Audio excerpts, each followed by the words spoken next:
Olá pessoal, bem-vindos a mais um vídeo de Química. Eu sou o Carlos e vocês estão na sala do Carlos. Vamos estudar hoje um pouquinho de mol, já ouviram falar? Muitas pessoas quando você pergunta assim, você gosta de Química? Ela responde, ah não, aquele negócio de mol é muito difícil. Não é difícil. O que é um mol? Vamos lá, vamos aprender. Mol, na verdade, é uma unidade de medida, gente. Só isso, mais nada, uma unidade de medida. Exemplos de unidade de medida, né, que a gente costuma usar no nosso dia a dia. Dezena, dúzia, centenas, né? Então, olha só, quando a gente fala, eu quero uma dezena de laranjas, por exemplo, né? Uma dezena de laranjas. O que quer dizer isso? Quer dizer que eu tenho 10 laranjas, né? Ou seja, 10 dezenas significa 10. 10 o quê? 10 unidades. Eu vou chamar de U aqui, tá bom? Então, 10 unidades. Pode ser qualquer coisa. Pode ser laranja, maçã, banana, né?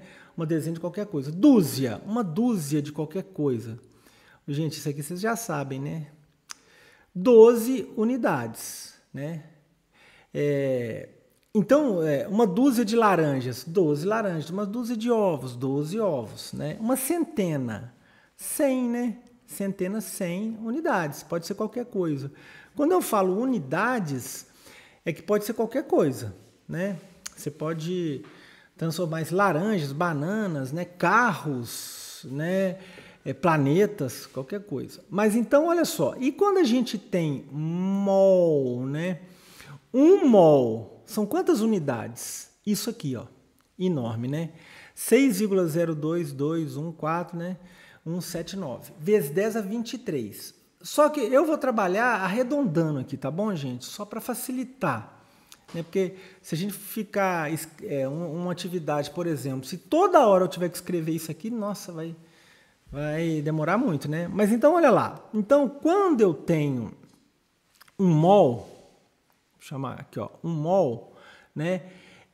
Eu tenho 6,0 vezes 10 a 23 unidades, né? Vou pôr unidades assim. Você lembra lá na matemática que quando você tem assim um expoente, né? 10 elevado a zero. Todo número elevado a zero é 1, menos o zero, né? E 10 elevado a 1 significa que eu tenho 10. 10 elevado a 2. Mesma coisa de 100.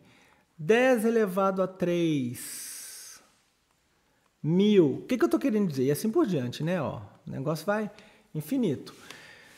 Quero dizer o seguinte, que o expoente aqui, olha, indica a quantidade de zero que você tem. Aqui, ó, 10 elevado a 0. Eu não tenho nenhum zero aqui, ó. Zero. Né? 10 elevado a 1. 1 zero. 10 elevado a 2. 2 zeros. 10 elevado a 3. 3 zeros. E 10 elevado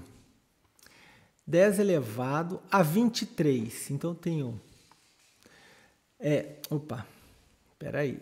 Não, eu quero tirar isso aqui. Ó. Eu tenho 6 acompanhado de 23 zeros. Então, ó. 1, 2, 3, 4, 5, 6, 7, 8, 9, 10, 11, 12, 13, 14, 15, 16, 17, 18, 19, 20, 21, 22, 23. Olha, se a gente for contar 1000, milhão, bilhão, trilhão, quatrilhão, quintilhão, sextilhões. 600 sextilhões. Isso é uma coisa impressionantemente grande, né? Então, será que faz sentido eu falar assim? Nossa, eu vou lá na feira, eu vou comprar um mol de laranjas. Eu não quero uma dúzia de laranjas, não. Eu quero um mol de laranjas. Faz sentido? Não, não faz sentido. Por quê? 600 sextilhões de laranja não existe na Terra, né? 600 sextilhões de grãozinhos de arroz não existe na Terra. Você pode ir em todos os países, comprar tudo quanto for arroz, grãozinho de arroz, você não tem. Esse número é muito grande, né?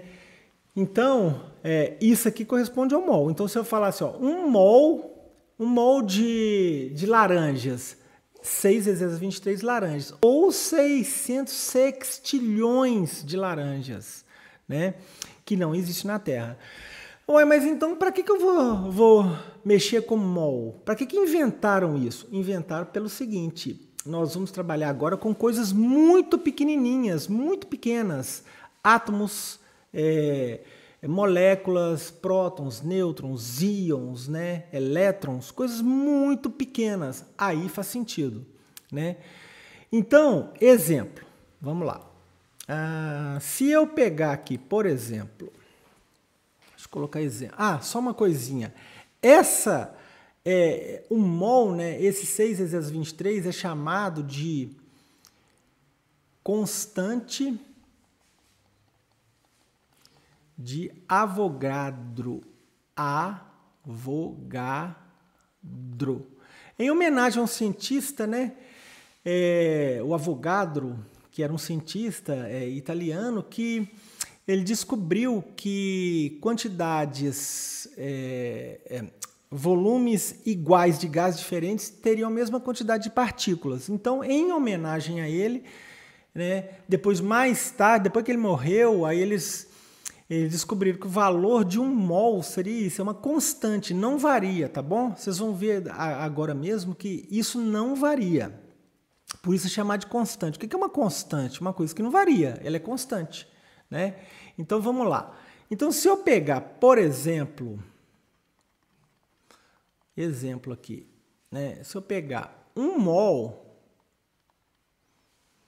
de átomos, eu vou pegar um mol de ferro, vou pôr ferro, Fe, eu teria 6 vezes 10⁻23 átomos de ferro.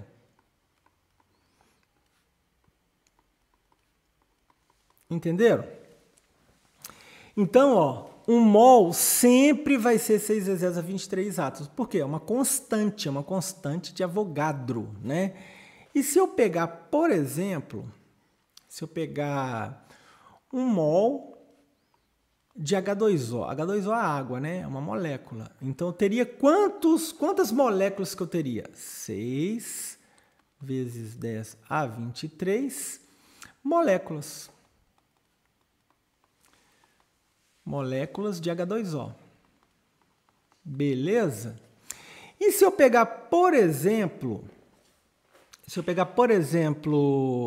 vamos pegar aqui, nitrogênio, né? Um mol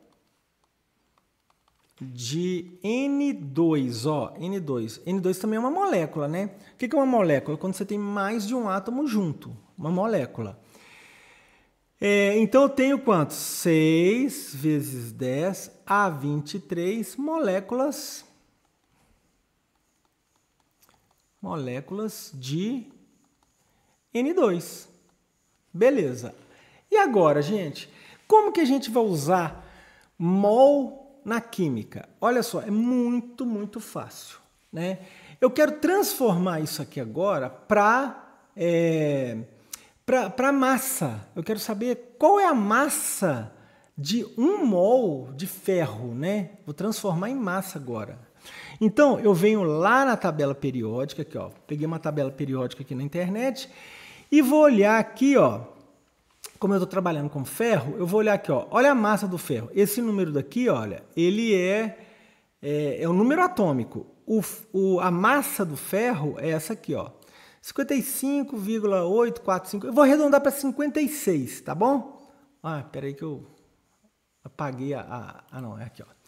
Eu vou pegar essa massa aqui, ó, e vou arredondar para 56. Agora vamos voltar lá. Então, olha só. Se eu tenho um mol de ferro, que é isso tudo aqui de átomos de ferro, né? Qual é a massa disso? Nossa, e agora? Como é que nós vamos fazer, hein? Nós fomos lá na tabela periódica e pegamos a massa de um átomo de ferro. Um átomo de ferro é 56 unidades, porque é muito pequeno. Mas e o mol? Agora, o mol, eu estou trabalhando com 600 sextilhões de átomos. Então, qual que vai ser a massa do ferro? 56 gramas. Olha só. Olha que negócio mais fácil do mundo, né? Eu fui lá na tabela periódica, peguei a massa do ferro, eu dei uma arredondada aqui, né? Você vai usar, geralmente, quando ele te dá uma questão numa prova, você vai usar os dados que ele está te dando. Eu estou arredondando aqui, né, para facilitar. Então, estou arredondando para 56 gramas. Então, 1 mol de átomo de ferro, 56 gramas, né? E 1 mol de água, H2O, né? Aí, o que a gente tem? A gente tem, né, vamos lá, a gente tem uma molécula de água. No H2O, eu tenho lá oxigênio com 2 hidrogênios, não é? Não é isso? Eu preciso, então, de saber a massa do hidrogênio e a massa do oxigênio. Então, vamos voltar lá na tabela periódica. Hidrogênio. Massa do hidrogênio, 1. Vou arredondar para 1. Massa do oxigênio. Vou arredondar para 16. Tá vendo aqui, ó? 16. Então, vamos voltar lá. Então, eu sei que... Vou até trocar a cor aqui. Eu sei que o hidrogênio, ele é 1. Né? Então, ele é 1. E o oxigênio, ele é 16. Então, qual é a massa de uma molécula de água? 16, 17, 18. Uma molécula de água, 18 unidades. Entenderam? Mas eu não quero uma molécula. Eu quero 1 mol de moléculas de água. 1 mol de moléculas de água. Então, qual vai ser a massa de 1 mol de moléculas de água? Vai ser 18 gramas. Olha só, eu peguei a massa de uma molécula, que é a massa molecular, e transformei em gramas. Só isso. Transformei em gramas. Então, eu tenho 18 gramas. E nitrogênio? Vamos voltar lá na tabela. Nitrogênio está aqui, ó, coluna 15. 14 unidades. Eu tenho 1 átomo de nitrogênio. 14. Mas eu tenho 2 aqui, ó. A molécula, né? Molécula do gás, são 2 átomos, N2. Então, é 14 vezes 2. Entenderam aí? Então, eu vou ter o quê? 28 gramas. Muito fácil, né, gente? Então, o pessoal que acha que mol, nossa, que coisa difícil. Não, não é. É uma unidade de medida, né? Então, olha só, quando eu pego 600 sextilhões de moléculas de nitrogênio, eu tenho 28 gramas só. Quando eu pego 600 sextilhões de moléculas de água, eu tenho 18 gramas. Olha só, 18 gramas corresponde a 18 ml de água, mililitros, né? É muito pouquinho. 1 mol de átomos de ferro, ó, 56 gramas. Não dá nem 100 gramas. Por exemplo, se fosse prego, né? Prego não dá nem 100 gramas de prego. Beleza. Então, o que a gente acabou de descobrir aqui? Ó? Nós descobrimos a massa molar. Massa molar. O que é a massa molar? Vou chamar de M, né? Então, por exemplo, a massa molar do ferro é o quê? É igual a 56 gramas por mol, por cada mol. E a massa molar da água? É o quê? 18 gramas por mol. E qual é a massa molar do nitrogênio?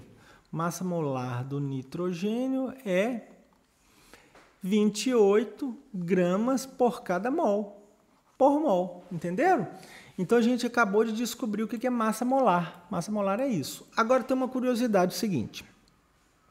Toda vez que a gente está trabalhando com gases, né, a gente pode ter o volume molar também.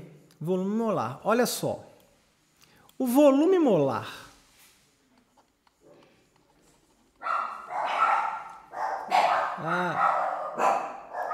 Então, o volume molar, deixa eu escrever aqui, ó, volume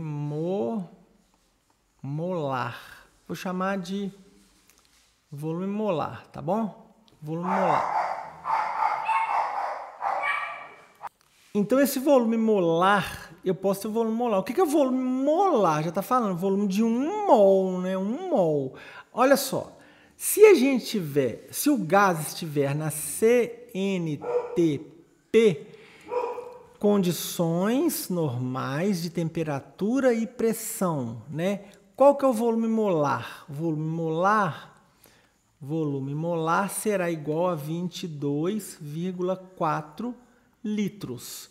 Então, olha só.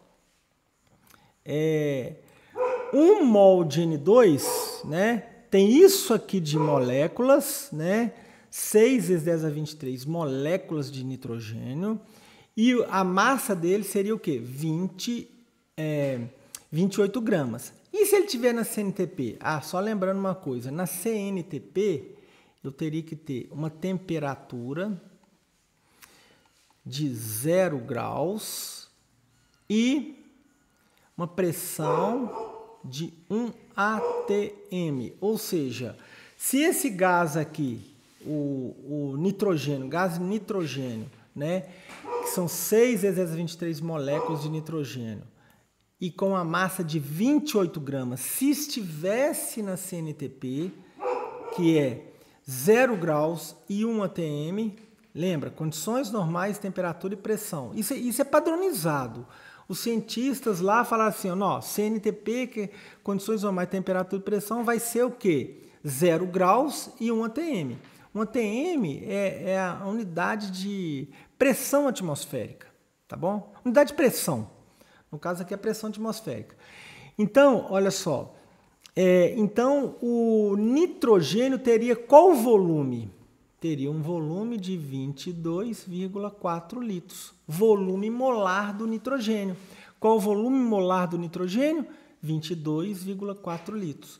E se fosse oxigênio, se tivesse na CNTP, qual seria o volume molar do oxigênio? 22,4 litros.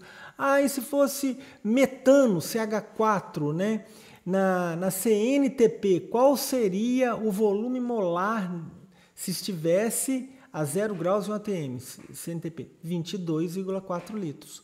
Então, olha só, muito fácil, muito fácil. Qualquer gás, né? 1 mol, na verdade, 1 mol de qualquer gás na CNTP, nós teremos 22,4 litros. Entenderam, gente? Então é isso, né? Eu vou parar por aqui para o vídeo não ficar muito longo. Vou fazer mais alguns vídeos, fazendo agora só exercícios, né? Problemas, para a gente fixar essa matéria. Tá bom, gente? Então, isso aí. Fiquem todos com Deus e até o próximo vídeo. Bastante exercícios.